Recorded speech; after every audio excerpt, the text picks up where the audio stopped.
This book sold suits, books, and even entire houses. It was the Sears and Roebuck catalog, and when it landed on black families' porches, it turned something that used to be a ritual of humiliation into something closer to dignity. So join us today for the untold story of how a simple catalog accidentally fought Jim Crow. I'm your host, Country Boy, and this is One Mic Black History. And if you like stories like this, you can find more stories like this at onemichistory.com. But without further ado, let's get started. Before we dive into the Sears catalog, it's important to understand what Jim Crow looked like at the store counter. Before the Pleasant versus Ferguson stamped separate but equal into law in 1896, segregation was enforced not just by statutes but by custom. In rural towns, the country store was the gatekeeper of life.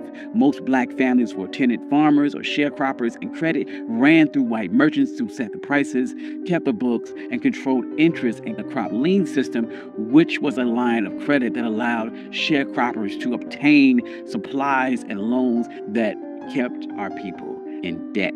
At the store counter, humiliation was policy. You could be made to wait while every white customer was held first. You could be denied formal titles like Mr. and Miss, barred from trying on clothes, steered towards inferior goods, or told that an item was good enough for a nigga.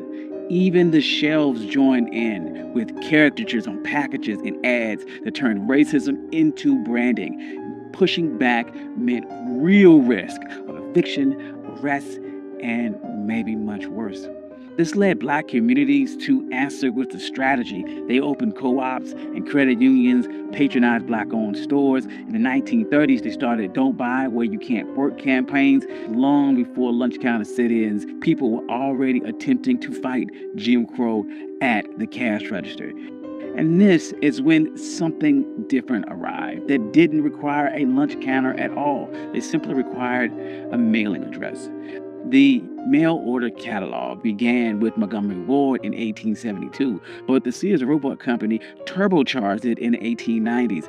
Richard Sears started with watches, and he teamed up with Alvin Roebuck. And by 1894, Sears' Book of Bargains became a thick, illustrated general catalog.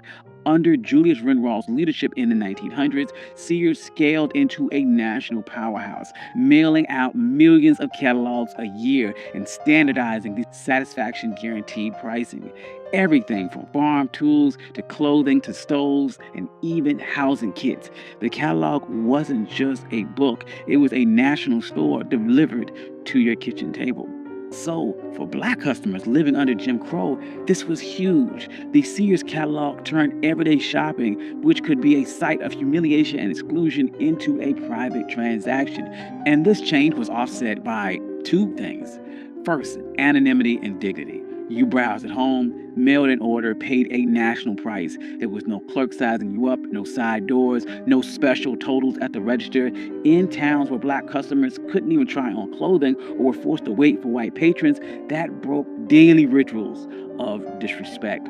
Secondly, national standardized pricing was a new way to pay. Catalogs were national and printed in ink and not negotiated at a hostile store counter. Sears accepted postal money orders and later offered installment plans on big purchases. These workarounds circumvented banks or merchants that denied fair credit or charged punishing crop lien terms. Additionally, two postal tools were also critical: rural free delivery, which started in 1896, and the parcel post, which started in 1913. The RFD and the postal post switched remote farms into a national logistic network.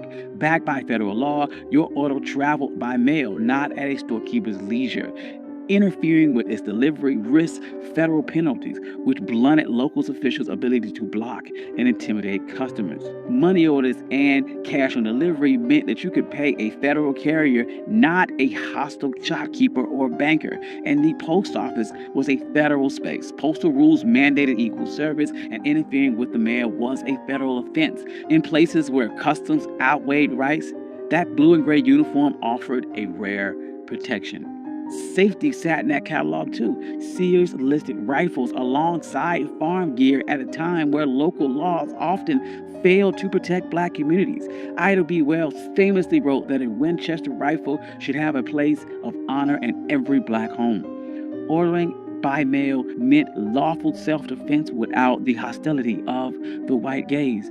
Additionally, while Montgomery Ward insisted on cash, Sears leaned into installment plans for big ticket items and one national price. That combination undercut the company's stores, where merchants controlled goods and credit by buying a stove or a plow at a national price and paying for it over time to a firm hundreds of miles away. It loosened the grip that the gatekeepers had over your life. So by the time of the first wave of the Great Migration happened in the early 1920s, millions of black Southerners were already completely literate in the language of catalogs, sizes, model numbers, and prices that matched between Mississippi and Chicago.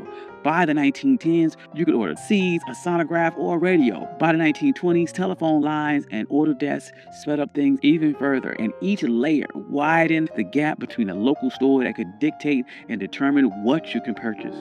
But this quiet revolution by mail completely threatened the Jim Crow order of things. So the local white gatekeepers moved to shut it down completely. Newspapers reported on catalog burnings. In some towns, the store owner was the postmaster. If you were black, that meant refusals to sell money orders or even stamps. Sears would study the choke points and they would attempt to work around them. Fine print in the catalog told customers how they could hand orders directly to the rural postal carrier, bypassing unhelpful postmasters. Copywriters promised to fulfill orders even if the handwriting was shaky or a note wasn't on the official form. So a smear campaign followed. As mail order shopping cut into that local control, opponents spread racist rumors that Sears and Montgomery Ward were owned by black people to scare off white customers. The companies would push back, printing photos of their founders, offering rewards to anyone who could trace back the lies. But facts mattered very little in the Jim Crow economy, where intimidation and retaliation was common. After the parcel post made shipping cheaper and more reliable, this combination of national pricing, federal delivery, and written guarantees further narrowed the room for petty local monopolies. However, even as Sears' mail order catalog helped black families shop from home, the company struggled with fairness inside its own workforce. In the late 1970s and early 80s, the Equal Employment Opportunity Commission brought cases of alleged racial bias on Sears' hiring practices. Sears settled several cases, agreeing to change their personnel practices. In 1986, the EEOC high-profile sex discrimination case against Sears went to trial. Sears would ultimately win the case, but the case became a touchstone for a bigger problem in the United States. U.S. law often failed to capture overlapping discrimination, especially when black women face the intersection of race and gender. So, why does any of this matter?